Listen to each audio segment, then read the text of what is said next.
salut les turfeuses, salut les turfeurs, bienvenue pour un nouveau pronostic de Benoît Requin. Ok, place au pronostic du quintet du vendredi 13 octobre, direction Paris-Vincennes pour le prix ERA. Trop attelé, 2850 mètres, 16 partants en réunion, une course, 3 indices de confiance, 2 sur 5, et il y a un rendement de distance à partir du numéro 9. Petit retour sur le quintet du jeudi 12 octobre. Dans mon pronostic, je vous ai donné le quintet en 7 chevaux et il a payé en plus ce quintet dans le désordre qui nous a fait plaisir. Ok, c'est parti, on commence le pronostic et on commence avec le numéro 1, Émir Speedy Cat. Et on écoute l'entraîneur Vincent Marquez. Bonjour Vincent. Oui, bonjour. Alors, Émir Speedy Cat, il est en forme, hein, comme l'attestent ses dernières performances. Eh bien, au Mans, il aurait pu gagner un rang, hein, avec un peu plus de chance. Puis à Châteauroux, il n'a été devancé que par 2-6 ans en plein boom. Alors certes, il s'attaque à forte partie, hein, mais nous n'avons jamais eu l'occasion de courir un quintet, alors nous nous faisons plaisir. Bon, cela dit, il n'est pas incapable d'accrocher la 5e place. Ah bon, vous pensez ça, monsieur Vincent? Bon, moi, je vous avoue que je l'ai pas retenu, ce numéro 1, hein, j'en ai préféré d'autres. On passe au numéro 2, Éclat de Sun, et on écoute Nicolas Perel. Bonjour Nicolas. Oui, bonjour. Éclat de Sun, il n'a pas trop le choix des engagements, hein. J'ai opté pour ce quintet en tête, hein, plutôt que d'aller à la Capelle. Il a bénéficié d'un petit break, hein, cet été et a 2 courses dans les jambes. Physiquement, il est bien, hein, mais il ne détient pas de marge, hein. Bon. Il avait obtenu une bonne 4e place au printemps, hein, dans un bon lot en longeant le rail. Il lui faudra le même déroulement de course. Ok, c'est noté. Eh bien, en tout cas, moi, ce numéro 2, je ne l'ai pas retenu non plus. Par contre, lui, c'est quand même le chef et le capitaine, hein, de ma petite liste des possibles casseurs de tickets repérés. Attention. On passe au numéro 3, Guimauve d'Hanover. Et on écoute Yannick Henry. Bonjour Yannick. Oui, bonjour. Alors, Guimauve d'Hanover, il est parti au galop à Beaumont, hein, dernièrement. Il aurait fallu revoir nos ambitions avec ce paramètre, hein. Évoluer né au vent à Beaumont était trop compliqué, oui. Bon, elle fait son retour, hein, sur la grande piste, hein, où elle n'a pas brillé jusqu'à maintenant. Elle avait du poids, hein, par le passé. Bon, en tête, c'est une belle course à courir. Elle peut accrocher une 3-4e place.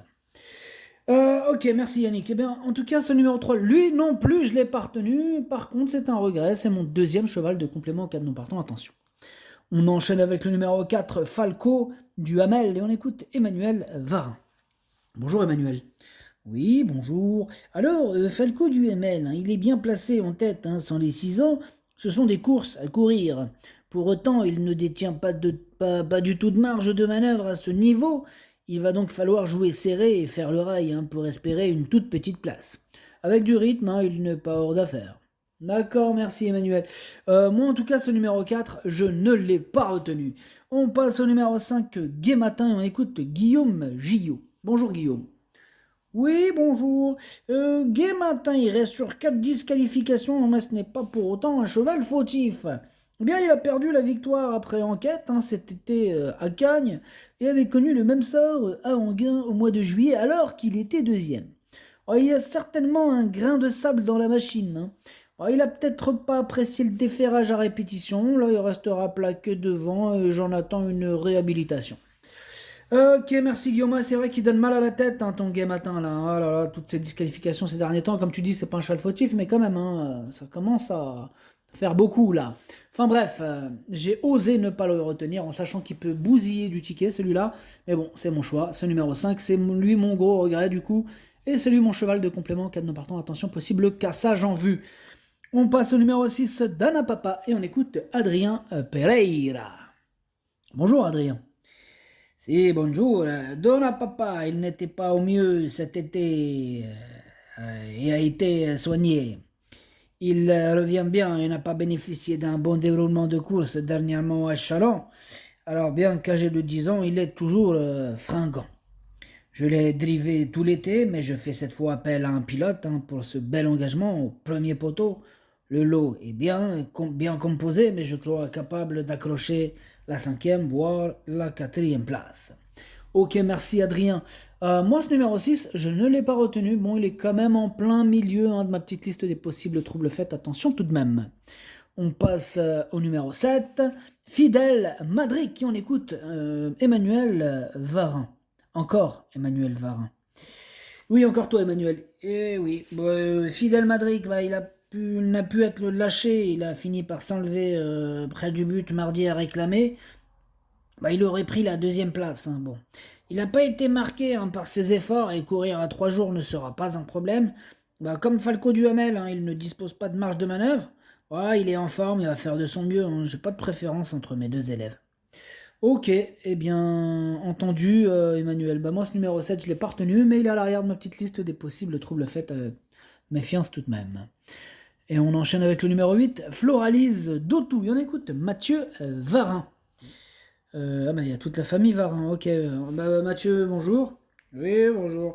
Floralis d'Autou a rendu 25 mètres dimanche, elle s'est retrouvée trop loin pour espérer revenir. Dans la foulée, elle découvre un engagement favorable à la limite du recul. Elle se présente de façon rapprochée, mais elle avait pris quand même la deuxième place d'un quintet à Feur dans ce cas de figure. Elle n'a pas de marge et ne va pas gagner ce quintet, mais elle peut se placer. Hein. Moi je suis d'accord avec toi, Mathieu, tout à fait d'accord, étant donné que je l'ai retenu en toute fin de combinaison. On passe au numéro 9, Gangster d'Avanès, on écoute David Signé. Bonjour David. Ouais, bonjour. Alors, Gangster d'Avanès, il est un peu délicat. Bon, il est moins pratique que Jimmy du Pomereux, mais il n'est pas loin de le valoir, alors il est capable de disputer l'arrivée. Ouais, je suis d'accord avec toi aussi, David. Je l'ai retenu, moi, ce numéro 9, mais plutôt en bout de combinaison. On enchaîne avec le numéro 10, 50 Black, et on écoute Antoine Lérité. Bonjour, Antoine. Oui, bonjour. 50 Black, il effectuait une rentrée le mois dernier. Il a été drivé de façon trop offensive. Il a logiquement demandé à souffler pour finir. Depuis, il a été soigné. Il n'a pas couru depuis un mois et n'est pas affûté.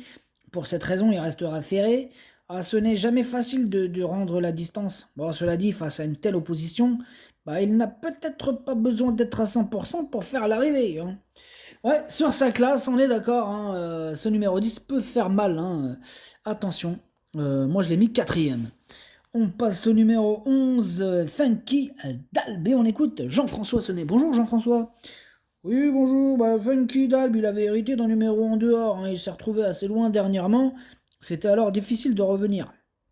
Alors, de plus, il n'avait pas couru depuis un mois. Ça aussi, faut le retenir.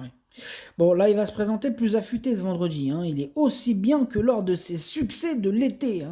Alors, ce n'est jamais facile de rendre la distance et il affronte quelques bons chevaux, mais il a sa place. Mais sa place, elle est dans le quintet. Ok, on sent cette confiance, Jean-François. Tout à fait. C'est bien. Nous aussi, on est confiants. Moi, je l'ai gardé très haut. Je l'ai mis deuxième. On y croit. On passe au numéro 12, Jimmy du Pomereux. Tiens, on écoute David Signé. Ok, David, on te réécoute. Oui, donc je disais tout à l'heure, Jimmy du Pomereux, il a bien gagné. Il m'a pas du tout surpris. Ici, il rend la distance, mais il découvre un bel engagement sans les jeunes. Il est encore un peu déclassé au gain, pardon. Il a fait la monte au printemps, il n'a pas couru, sans quoi il aurait des gains nettement supérieurs. Il est en constant progrès, c'est un très bon cheval, ici il a sa place parmi les 3 premiers. Ouais, David, moi ce numéro 12, c'est tout simplement lui mon préféré, je l'ai bien sûr installé en tête. On enchaîne avec le numéro 13, El Santo Fort. Et on écoute Ivan Den Ende. C'est bien ça. Bonjour, c'est bien ça. El Santo Fort rendait la distance aux jeunes à la Capelle en dernier lieu. Il lui était difficile de rivaliser, d'autant qu'il n'avait qu'une course dans les jambes. Il risque d'avoir encore besoin de courir. Cette course va lui permettre d'améliorer sa condition. Les 6 ans sont absents, mais il vaut mieux l'envisager au mieux pour une 5-6e place. Ok, moi j'ai fait encore mieux que 5-6e, je ne l'ai pas retenu du tout, donc voilà, je l'ai écarté ce numéro 13. On passe au numéro 14, Galestide, et on écoute Charles-Antoine Marie. Bonjour Charles-Antoine. Oui, bonjour. Alors, Galestide, il a très bien couru à Cran en dernier lieu. Il s'est retrouvé loin sur une piste sélective, mais a comblé beaucoup de terrain pour finir. J'étais pleinement satisfait. Les 6 ans sont absents. Il rend la distance, mais il a montré qu'il savait venir sur les autres après avoir été souvent devant. On a la 3e chance au papier. Il ne devrait pas sortir du quintet avant de courir monter. Ok, merci Charles-Antoine. Alors moi ce numéro 14 il me plaît beaucoup, je l'ai gardé troisième. Je l'ai mis troisième. On passe au numéro 15, Flamme Vive, et on écoute Franck Leblanc. Bonjour Franck. Ouais, bonjour. Flamme Vive, il a été devancé que par de bons chevaux hein, lors de sa quatrième place dans un quintet fin septembre. Elle a eu besoin de plusieurs courses hein, après un break, mais elle est désormais revenue au mieux. Vendredi, elle est bien engagée, même si elle doit rendre 25 mètres. Face à de tels adversaires, elle devrait jouer les premiers rôles. Ok, merci Franck pour ton petit commentaire. Alors, ce numéro 15, lui aussi me plaît bien, je l'ai mis cinquième. Et on termine avec le numéro 16, Félix Dubourg, et on écoute Bruno Marie. Bonjour Bruno. Ouais, bonjour. Alors Félix Dubourg, il n'a pas démérité à Cran, hein, où il affrontait de sérieux clients. C'était encore le premier hein, du second poteau, hein, comme lors hein, de sa quatrième place à Bréal. Auparavant, il avait pris la cinquième place d'un quintet bien composé. Il est en forme et idéalement engagé, mais en rendant la distance, quoi. Hein. Il faudra que tout se passe bien, c'est ça le truc avec la distance, quoi. Une fois de plus, sa place à l'arrivée en dépendra du déroulement de course. Ok, ça marche Bruno, Marie. Moi, ce numéro 16, il me plaît bien, je l'ai mis sixième. Le pronostic, ça donne 12, 11, 14, 10, 15, 16, 9, 8. Merci d'avoir suivi cette vidéo. N'hésitez pas à mettre un pouce bleu si la vidéo vous a plu. Pour accéder à tous mes tickets pour la course du Quintet, rendez-vous directement en description de la vidéo. À jouer avec modération. Bonne chance. Chopez-le-moi. Ciao.